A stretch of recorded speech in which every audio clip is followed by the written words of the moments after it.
All right, we're going to go ahead and get started. So as you can see, I wear lots of hats. I don't have costumes when I go to burns, but I have tons of hats. So that's my costume is hats. I literally change hats in my roles and in playing. So I've been burning since 1998, the first Flipside, pre-Flipside event called Shishi Rain Ring. And I've been to a lot of regionals, Lakes of Fire folks here. I've been up there with Doxy and Apogea out there in Colorado, Texas burns, etc., and out at the Northwest Regional, Nevada Regional. I've been going out there since 2000. I'm a lieutenant in my local fire department, and I've been involved with safety operations at burns for, well, quite a while. So my first 4 years with Flipside, I was a participant, and then I drank the Kool-Aid. So I've mostly been involved with fire services at burn events.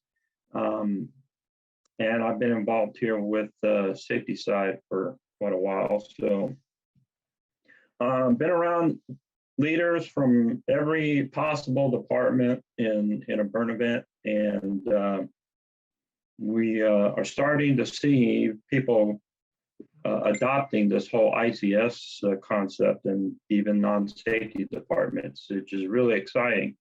And now you guys in Burners Without Borders and Street Medics bring over some of those tools, and it's really cool to see y'all doing that. So we're going to talk about scene size up, and I'm using, of course, a chef analogy. So today I'm chef scene size up. And just like a chef who picks their ingredients well, the right utensils for the job and the right pan to cook their meal in, they know and understand their resources in advance so that they can cook up a good meal. And that's what our role is when we want to do a scene size up and explain what's happening. You know, scene size up comes in various forms. There's a fire and rescue definition of a scene size up. There's a medical definition of scene size up. Hell, there's even a lifeguard definition of scene size up. The police do it differently than the responding EMS. So what is important is that we all try to hit some of the basic needs. And so that's what we're going to discuss today. Start off with a little definition. In the fire service, a scene size up is defined as an ongoing evaluation of problems confronted with a fire situation. Size up starts with the receipt of the alarm and continues until the fire is under control. So it's a full lifespan of the event. Fire size up would start with that receipt of the alarm, and we don't finish that size up until after the scene is and we leave the scene to terminate command. In EMS terms, a scene size up is a multifaceted process that occurs before and immediately upon arrival of the scene prior to executing any other activities. The purpose of the scene size up is to expeditiously ensure there is a safe scene on which to provide care, determine the mechanism of injury versus the nature of illness, and that the proper resources are summoned to the scene according to the number of patients and their specific care needs. So those are some textbook definitions of that. And early on, those of us that know Ghost from Flipside, he was wise enough to take all of these professional terms and turn them into burner type terms, which we'll reference today on this badge as the Five-Fold Path of Ics. Some of you have seen this little badge before, and I encourage you to make a badge similar to this. and put it on the back of people's credentials. I'll get my background virtual crap here to stop taking it out. And we'll send this out to y'all so you can make your own badge out of it. So we're going to talk about how we take this professional terminology, turn it into a burner, easy to understand and practical use of how to do a scene size up. So one of the first things that I want to share with you, being a professional first responder, one of the hardest things to do for someone who cares, who has this nature to want to care about others, is making a transition from a task level person over to a tactical management person. We as a task level person have the skills and training to go in there and solve the problem. We put the Band-Aid on the boo-boo, we stomp out the fire, we deal with a situation of conflict going on at our events. And so we have those tools and we want to engage ourselves. But sometimes, and most of the time this is based on scale, we may have to take a huge step backwards and let somebody else do the hands-on.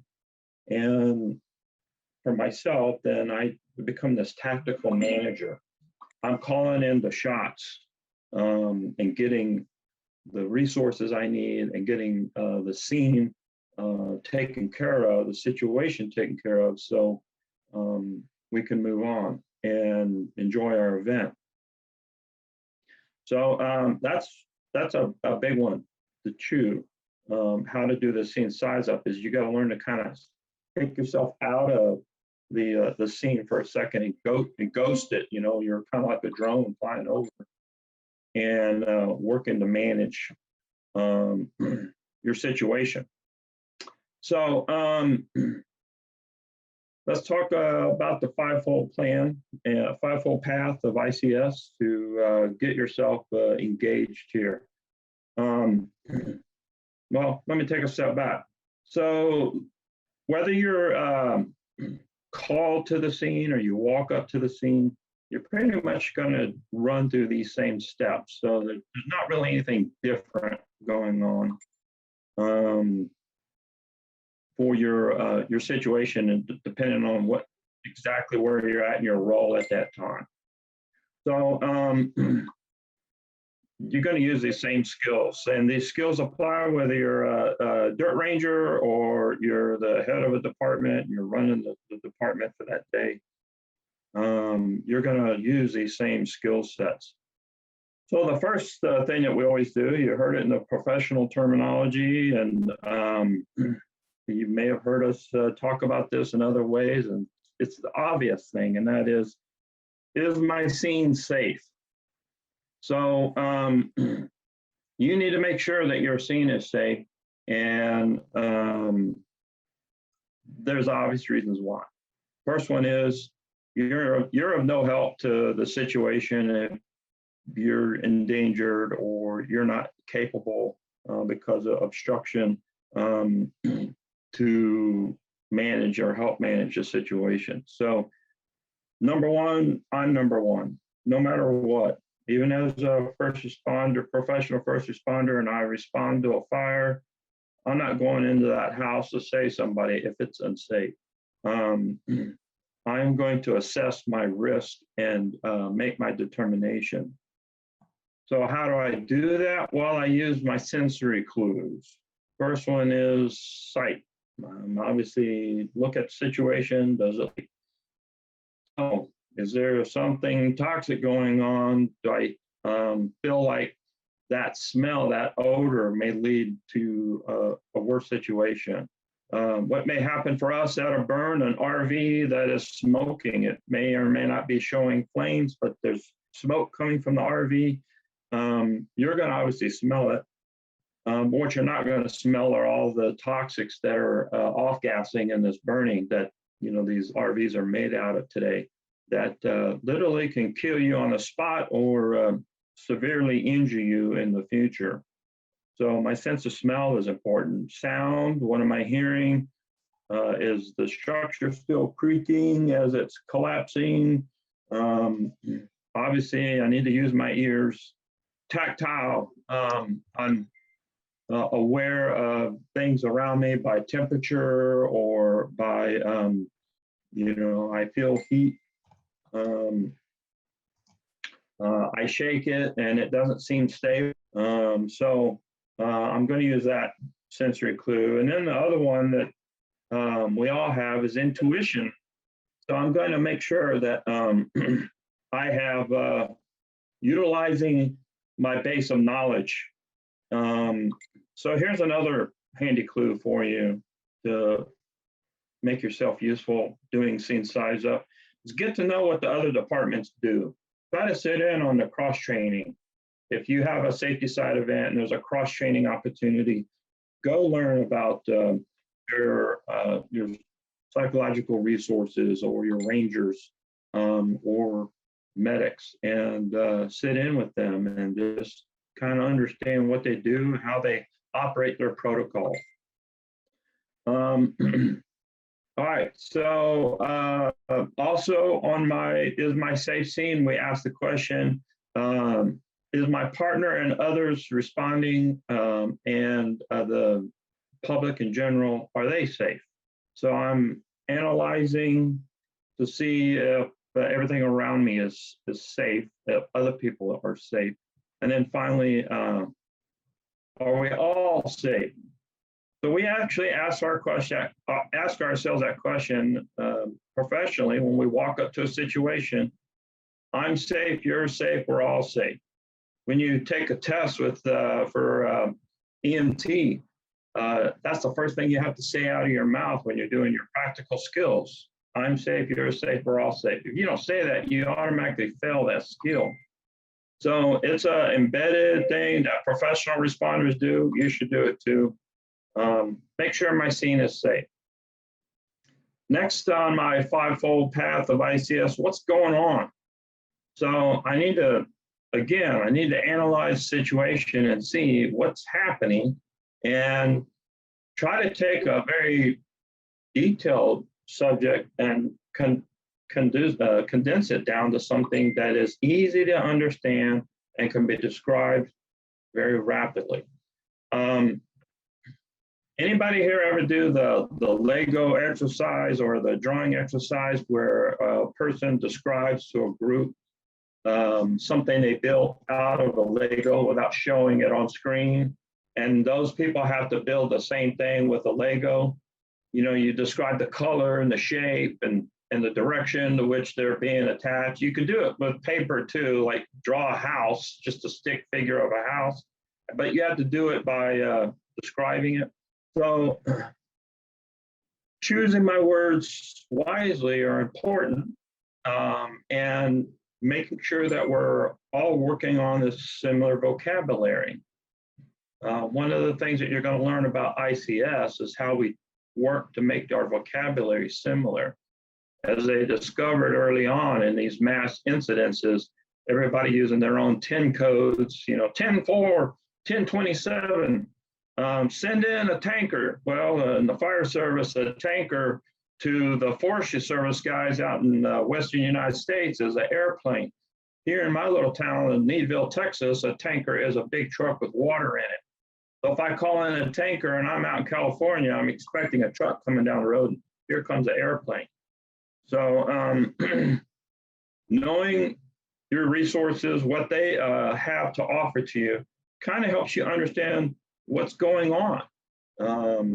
So look at that big picture as you're defining exactly what's happening. In the what's going on process in the fire service, we do something called a 360. That's when we walk around the fire. If it's a house, if it's a large grass fire, we try to drive around it, see which way this thing is burning, how it's burning, where it's going or not going. In a medical situation, you don't really have the opportunity to do a 360, but you may observe a lot of stuff around you as you approach a medical scene. One of the things that we may look at is, for instance, a mechanism of injury. Well, yeah, I can see that structure French camp built collapsed and this person got flung off onto the ground. I just see a person on the ground. If I don't look over here and see that the structure looks like it's collapsed, then I may not realize why they're on the ground. So you have to take a moment, kind of analyze a whole lot of information. And by the way, our brain is fast enough that we can do this pretty quick.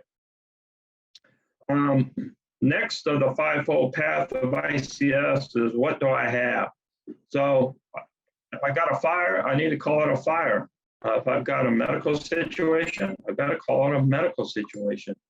What do I have on me to deal with that situation? If I've got a fire, but my vehicle doesn't have water, I can't deal with the fire. I need water and maybe some people who know how to deal with a fire. So know what you have as you're approaching that situation.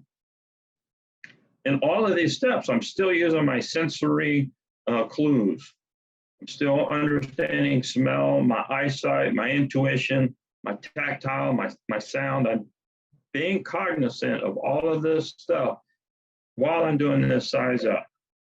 I should back up and say that this size up is happening in a matter of seconds or minutes.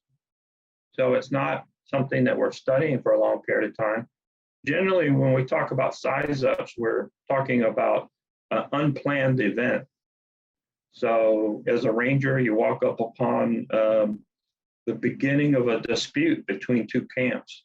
It might be simple to resolve with you and your partner, but all of a sudden it could turn into a massive brawl between the two camps. And now I've got, maybe people pulling out weapons. Geez, forbid, but could happen. So I'm looking at all of this very rapidly, and I'm looking at the size and the scale of it, and I'm seeing what I have, what's going on, and I'm safe. I'm just kind of going back to keep remembering what I'm doing here, my assessment. All right. Then once I realize I don't have everything, I got the obvious question, what do I need? Again, I got a fire, I don't have an extinguisher, I need an extinguisher. That extinguisher, by the way, might be available in the camp right next door. So in my assessment, I realized, hey, they got a fuel depot right there. That may be a problem.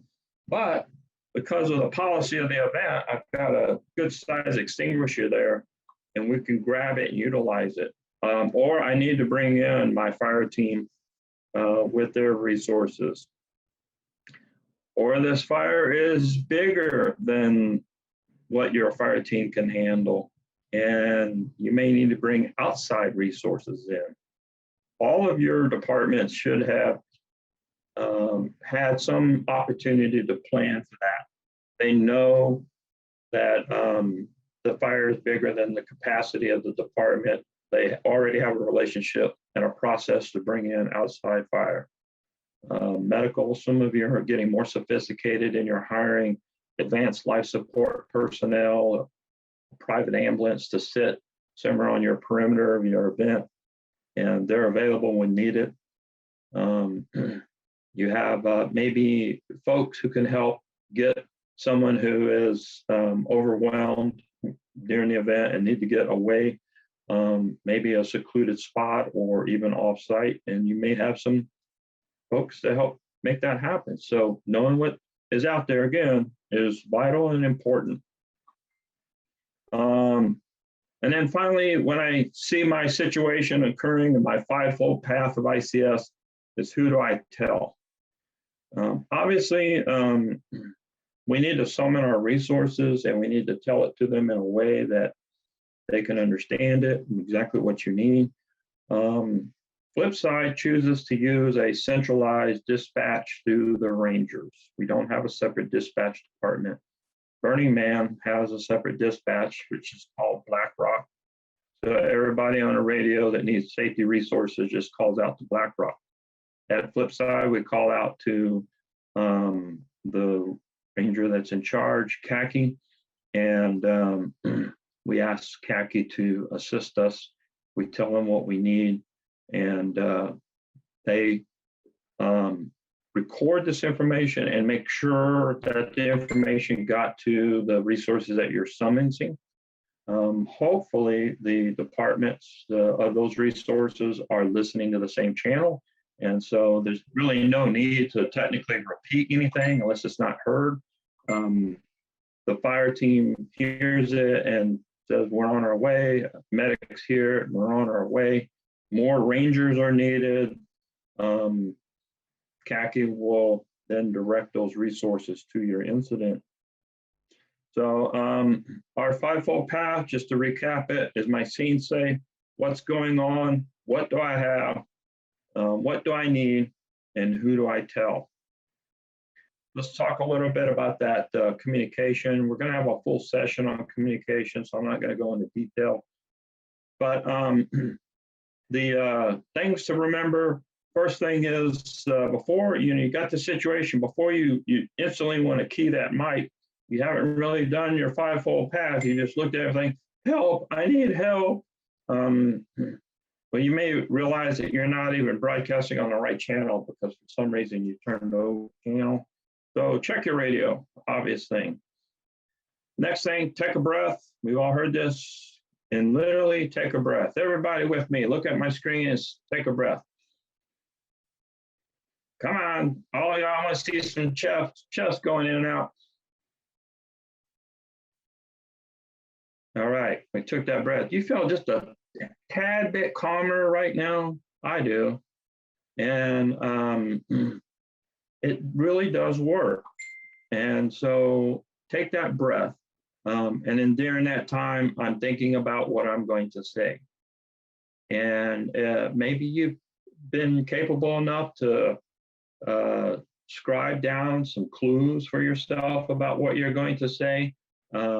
You'll see professionally EMS medics write down information about a patient on their latex glove with a Sharpie, blood pressure, sugar level, anything that they do, because as they're dealing with this chaotic situation of a patient, they can just look at their hand and go, yeah, this is what I got. So think about what I'm going to say. And then finally, speak slowly. We want to panic. It certainly is a bad situation. And we're going to be nervous, upset, unsure of ourselves. Speak slowly.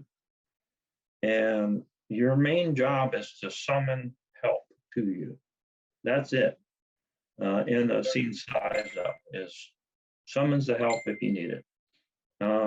Scene size ups again can be used for things that don't need resources. You're just letting somebody know, like CACI, well, you heard there was a fight over at such and such camp, but I'm here and there's no fight. That's a false alarm. So you just did a scene size up. You assessed the situation, you asked a few questions, nothing going on here. You just did a scene size up when you reported that. So it's really not something complicated. It's just being aware of your own tools that you have. I know this little clip Geo is going to play for me is kind of fire related, and they picked the nerdiest looking guy to be in this little piece here. So Geo, if you'll share that screen, it's a little quick little video.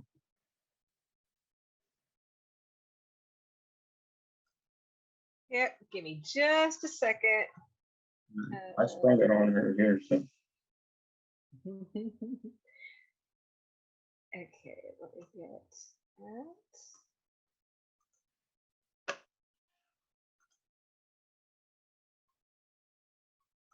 Oh yeah, this guy. Okay. There we go.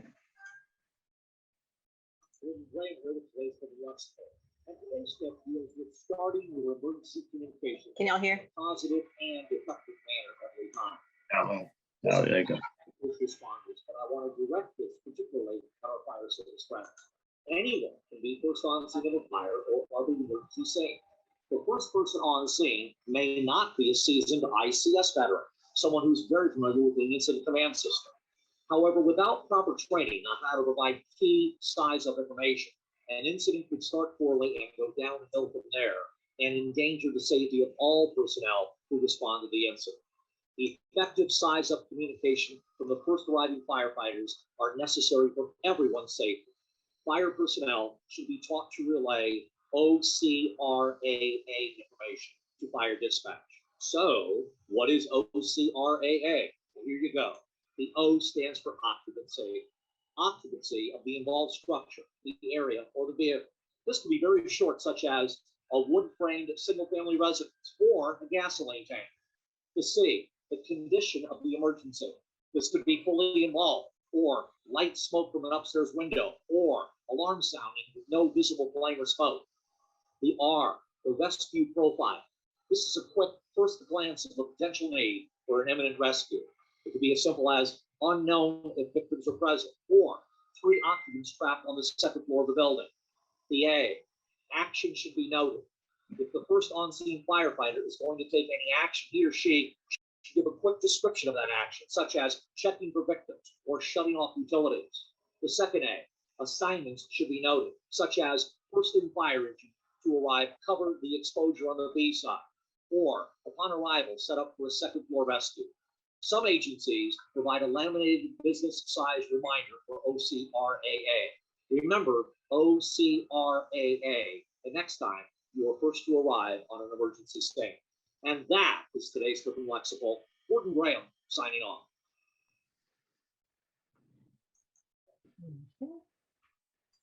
Well, he signed off and walked off, didn't he?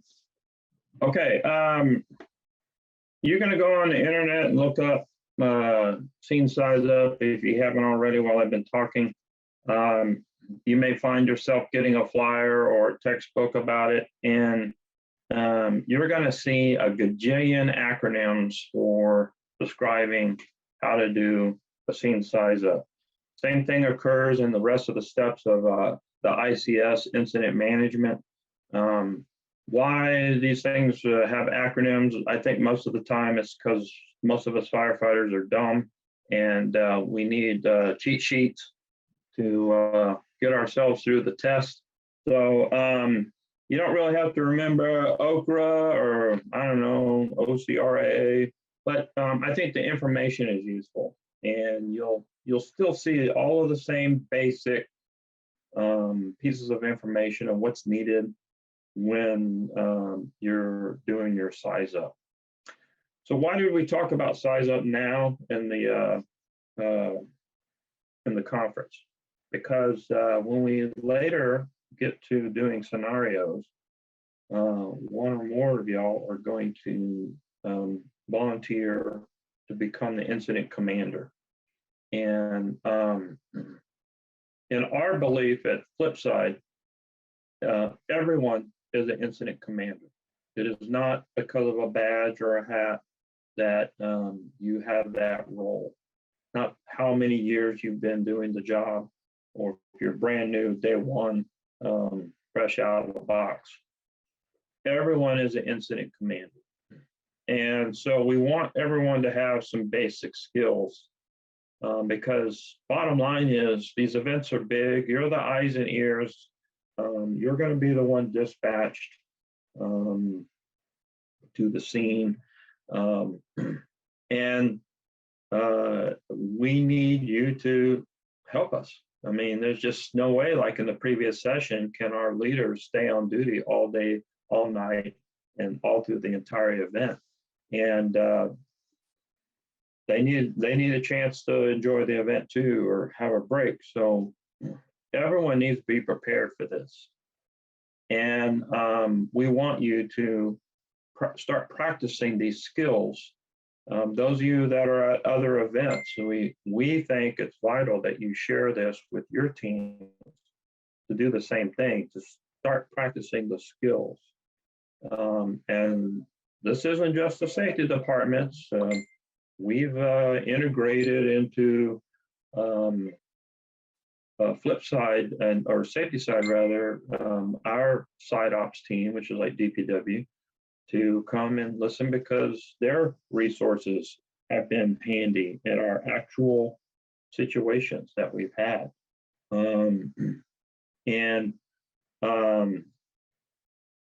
We just think it's vital. So everyone needs to understand the importance of seeing size up and how simple it can be. Have the little laminate tool available to hand out to your folks so they can remember what to do when they're out there and this is their first call. And may have never ever keyed up a radio, in a real life situation, and now they're on the spot. You want to train. You're going to learn about the rest of the ICS skills later today, and all of this comes together. But we did note that early on, we would do these drills, and the incident commander was nervous. We all are, and they didn't really summon the resources available to them because they just plain forgot. And so someone had to nudge them and remind them, hey, you need some medics over here. Or it just plain got overlooked. And then in the afterburn assessment of that incident, we discovered that some people just didn't really have the confidence and skills of doing the scene size up. So I hope you wrote these Five-Fold Path to ICS down. We'll share it with you. We'll share I don't know if we have this graphic anymore, but we'll at least share what the points are. You can make your own graphic, put it on the back of a laminate, a badge that you hand out. Everybody loves badges to help remind folks about that. We'll be bringing it up again in subsequent presentations. Yes. So this is not going to be the last time you hear it. Yeah, thank you, Gio. We are definitely going to keep pounding it into your head. And again, this is our model. So I know there's a lot of folks here from other burn events. This is the way we like to do it. You can make it up the way you want to do it. Just think about all of those steps that are needed in the assessment.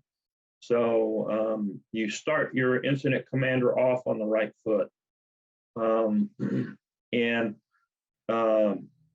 One of the things that you can do is actually walk around the house, walk around your events, and do scene size ups all the time. And just ask those questions to yourself so that it starts to become second nature as you do that. So I'm going to start to open it up here for some questions. These are just basic skill sets that we're sharing with you, and you can deep dive into scene size up into, gods and gods. You can spend the whole weekend talking about scene size up. We're not going to do that. So I hope that you got some clues about how to get started on your incident when it occurs, and some of the tools that you can use so that you cook up, a good meal with the right tools. A little bit too big of a knife for the job here, and then too small of a pan to cook it in. So I need to make sure I've got the right tools to do the job and have a safe and incident that we resolve the problem. All right, are there any questions? I haven't been looking at chat, so don't know what's there. Am I that good? Sparky, one of the things I had dropped in chat, and I know not very many people have it open, was just, I always put my fire extinguisher at the corner of my pop-up on the road, and I let my neighbors know it's there instead of like keeping it hoarded in my camp, because it's kind of like, will this temporarily help kind of decrease the emergency level? And I think that's just something that participants, even just starting with the people here, can do to make more resources available. And like safety nerds, I think are again, like thinking more mindfully of that, but not necessarily camps that don't have safety volunteers, but just as a availability of resources, because you don't know how long it's going to take fire to respond, what their resources may or may not be because of previous incidents and whatever. Good idea, okay. Battalion 51, go ahead. Hey, thanks, Sparky, for doing this, by the way. So what are the 5 things that are on your card? You put it up there, I'm sorry, but it wasn't readable on the screen. So I just want to understand what the language was that was on there. So this is that five-fold path to ICS. Again, we're going to share this with you. We'll share the actual words with y'all later, so you can make your own graphic. But it's just basically the way we narrowed down the steps for a quick assessment. And it's the scene safe question: what's going on? What do I have? What do I need? Who do I tell? So we'll get this out to you. So I meant to mention how to do a scene size up wrong, and I'm going to do that right now. I'm going to share with you a scene size up I recently did. Here I am, supposed to be the professional at it. And in my assessment, I didn't really analyze some of the things properly, and it turned my incident into an almost catastrophic event. So about 4 months ago, I was called out to a grass fire. We have a lot of grass fires in this area. We don't have trees, so we're not talking about forest fire here.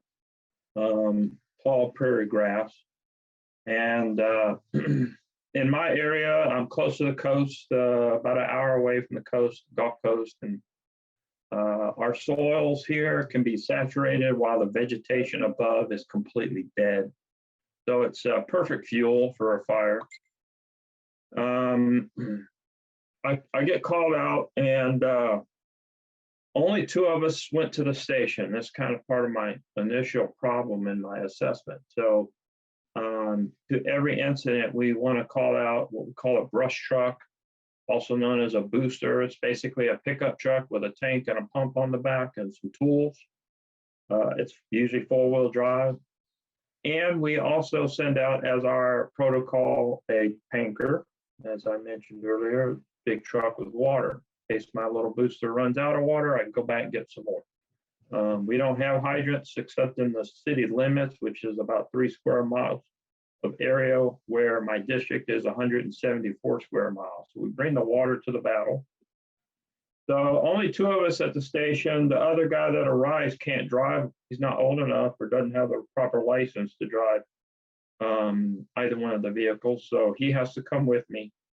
I don't have someone bringing my tanker, so I call mutual aid to the dispatcher before I even leave the station and ask that neighboring department bring tanker and personnel. So far I'm doing it right. I'm asking for water and some extra hands.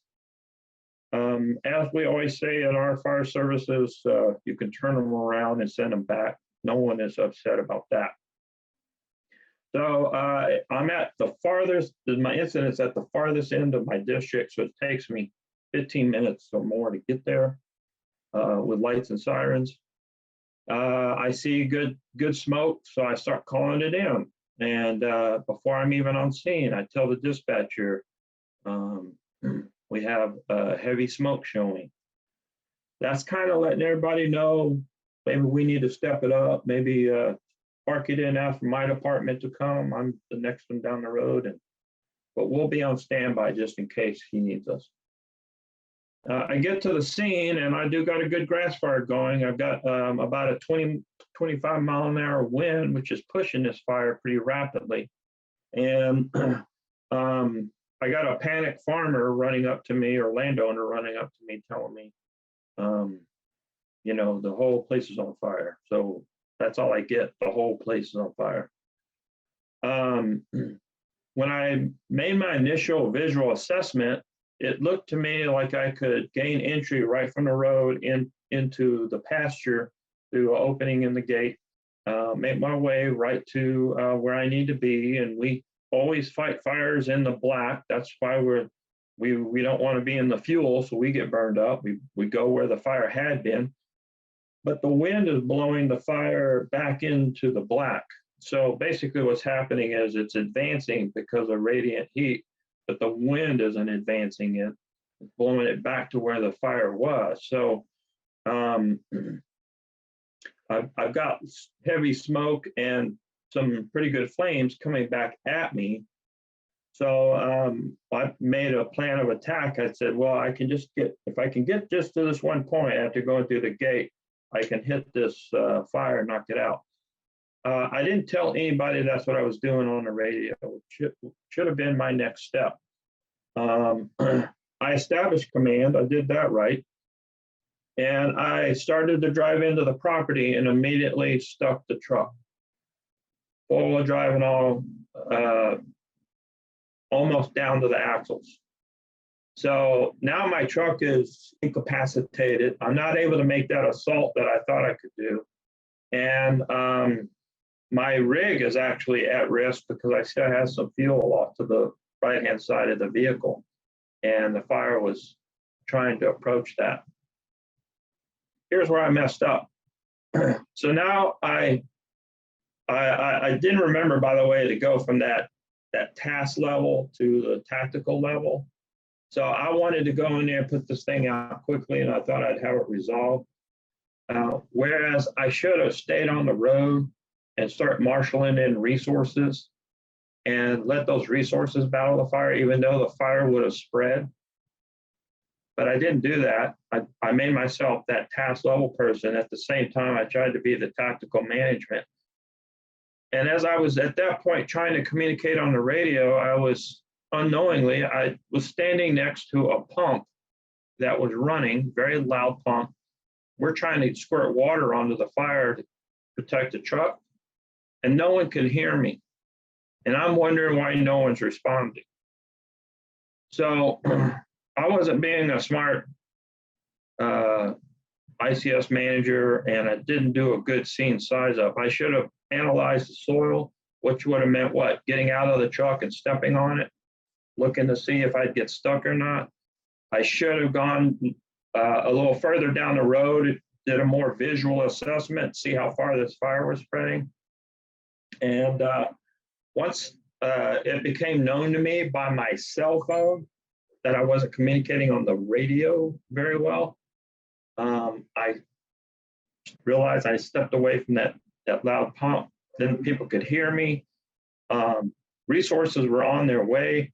This fire spread from about 4 acres, and it blew up into about 30 acres in a matter of minutes.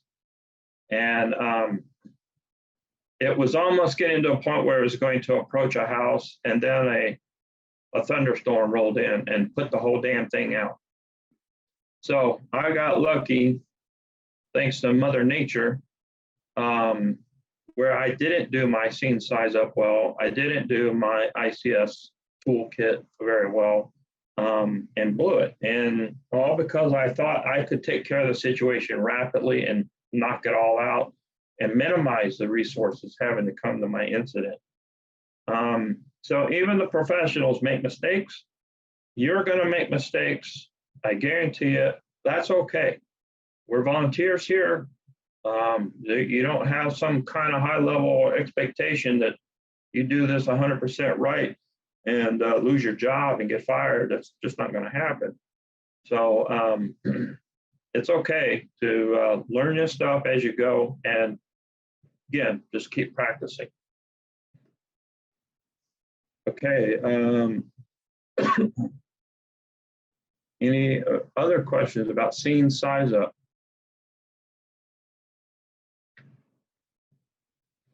Anybody out there had an experience to do a scene size up and call in the shots for an event?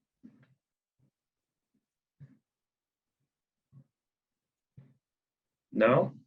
So Sparky, you're saying that instead of where you said that you went wrong was that you were considering trying to minimize the resources, or that you're saying that you should just be willing and ready to accept all resources available when you're at a scene? Absolutely. I should have just looked at the situation, knowing if I stepped outside, my tactile sensory clue would have been the wind is really blowing. This fire is moving. My visual scene, I've got a lot of radiant heat, flames, and I've got a lot of dead grass. So again, it's okay to turn resources around. We'd much rather do that than be caught shorthanded So again, remember, I was 15 to 20 minutes from my station to that incident. It was even further for these other departments to come to my rescue. So the the way I thought processed the situation, I thought, oh, I can attack it real fast, knock it out, save everybody some time and trouble. And I shouldn't have done that. I should have just said, bring me everything and we'll turn it around. I should have stepped away from that loud pump so that, everyone could hear me. I mean, I was already on a handheld radio and transmitting over the county radio system, and I was at one of the furthest points away from the repeater, so my quality of my transmission wasn't the best. All of those things, it's like in hindsight, okay, I could have done this whole thing a whole lot better. But my initial assessment for myself, what do I have? I didn't go through my checklist completely. But on the other hand, don't all automatically go grab everything, right? There was a incident at flip side where somebody's like, "Hey, we need life flight," and we're like, "Oh crap, what's going on? Who needs life flight? What's going on?" And it turns out, no, they didn't need life flight. They just needed a medic. So yeah. Also, be willing to double check someone, even if they're the IC. Go, hey, if this is in your area of expertise, let's make sure we get someone in there that actually knows what the heck's going on to make sure we do get the right resources. So while, yeah, absolutely call it if you think you need it. Also, be willing to be double checked on that. Because, if we, especially our type of events, if we're calling in outside resources, we don't want to be known as the people calling wolf, right? The boy who cried wolf. We don't want that to go on either. So that's the only real caution about asking for resources is not going to be the boy that cried wolf. That's no problem. In other words, if you think you need it, call it, but think through it just a little bit before you do. No problem. Thank you for that.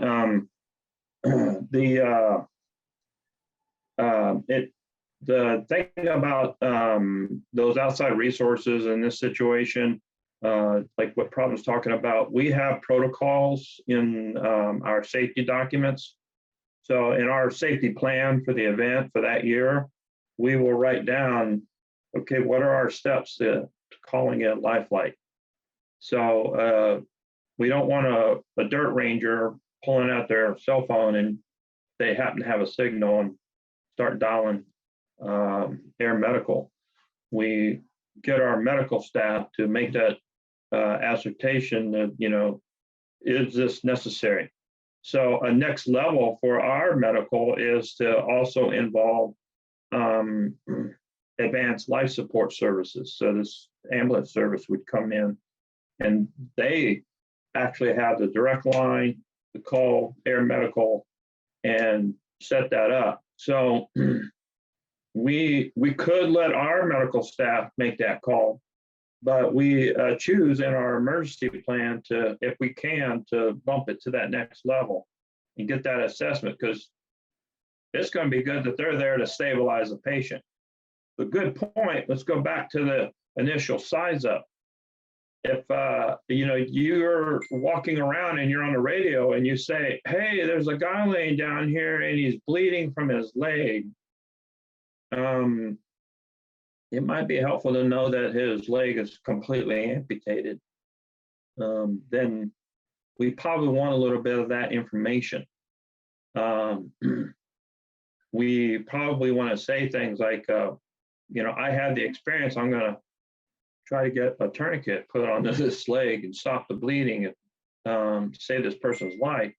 Then all of that is important information in that size up, because we might bypass the steps of waiting for our medic to get there, go, oh God, we need advanced life support on scene. We call both at the same time at that point because of your assessment. Amputation, okay, that's pretty high level. So now I've got more resources coming to the battle, and maybe somebody's already thinking air medical resources are going to probably be needed because of the remoteness of our event. Problem is correct. He's certainly thinking like a good board member and understanding we don't just ask for the whole works just because. We ask for the works because they're necessary. And and we have a plan for it. You know, some of us have even gone to the point of preparing for a massive incident we call Code Orange Vest. And that just came from the term that people are wearing an orange vest when they're doing their roles in ICS. You're going to learn about this later. But when that code is called over the radio, that's the big kahuna, right? Well, we don't panic. We've all sat back and looked at our manuals and understood when Code Orange Vest occurs, what do I do? So it's an important code to call, but it's not to be used lightly. So knowing your resources in advance is important. Any other questions? We start to wrap it up. We got about 7 minutes here. I had a question. Yes.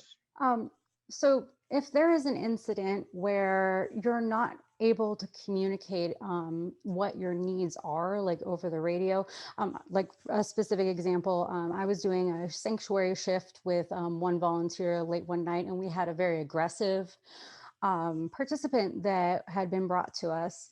And I started to see the need to bring rangers or later security. That became clear. But I had the volunteer, I kind of quietly had her go in to use the radio to call.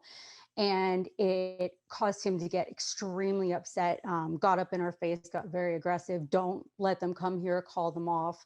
So that's a situation where we would need to summon resources, but really can't do so like explicitly. Is there like a good protocol for that? Well, so, you know, the skill set rangers do is when they come upon an incident, one ranger stays back on the road and the other ranger walks into the incident or the camp. And so there's a little bit of separation there.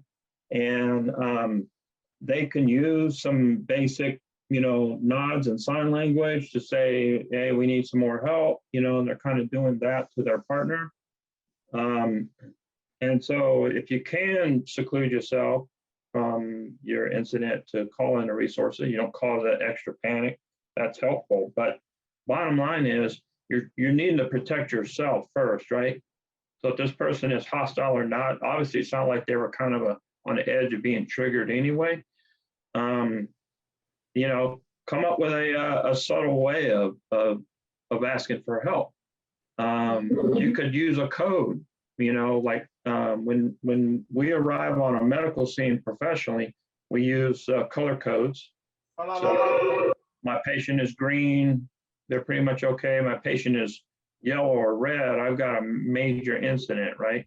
Or problem. So you can try some codes to communicate with khaki that we need some assistance. And that would be a smart thing for psychological resources to already plan ahead for, because you do have those people who kind of are on edge and might be triggered by your radio chatter. So, you know, communicate to khaki. This is, you know, some language we might use to ask for some assistance without. If I can enable rangers, we have radio codes that we put on the back of our little badges that we wear, and then we'll say, like you said, we'll have one kind of hang back and let the other kind of triage the situation. And then if it's evident that like security is needed or like a ranger lead is needed, then we'll use the appropriate code like Phoenix Rising or Spaghetti or something not obvious, because like you said, it can be very triggering if they hear like security or, you know, we need an event lead. So that's kind of how we handle that. And that we usually tend to have success that way. Yeah, I do want to preface, be careful about too many codes, because again, you're going to learn in ICS, we've got to have common language. And, you know, one of the ways I know problem he can tell you with the LLC is sometimes they'll have a sticky situation and they'll ask their colleagues to come to their help by just saying, I need a face-to-face. And they're not saying, get over here now, we got a problem. Hey, I need a face-to-face. Can you meet me, you know, at camp?